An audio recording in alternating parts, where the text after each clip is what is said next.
തൃശൂർ ജില്ലാ പഞ്ചായത്ത് 2025-26 വർഷത്തെ ഫണ്ട് വിനിയോഗിച്ച് നിർമ്മിച്ച കൈതക്കൽ നഗർ സാംസ്കാരിക നിലയം ഉദ്ഘാടനം ചെയ്തു.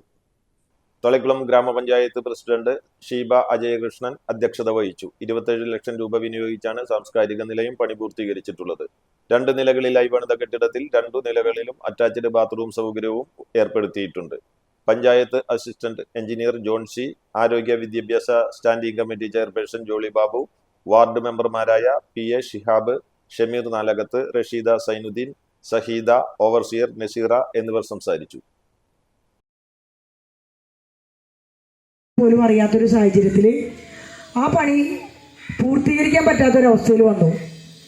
പിന്നീടാണ് ആ തുക ഉപയോഗിച്ച്, നമുക്കറിയാലോ ഒരു കാലഘട്ടത്തിലെ പൈസ അല്ല, പിന്നെ മെറ്റീരിയലിൻ്റെ കോസ്റ്റ് കൂടും, ഇഷ്ടികയുടെയും സിമെൻറ്റിൻ്റെയും ഒക്കെ വില കൂടും. അങ്ങനെ വന്നപ്പോൾ അവർക്കത് പൂർത്തീകരിക്കാനായി സാധിച്ചില്ല. പിന്നീട് വീണ്ടും 2ാം തവണയും ഞാൻ പഞ്ചായത്ത് പ്രസിഡൻ്റായിട്ട് വന്നപ്പോൾ എങ്ങനെ ഇത് പൂർത്തീകരിക്കാമെന്നുള്ള ഒരു ആഗ്രഹം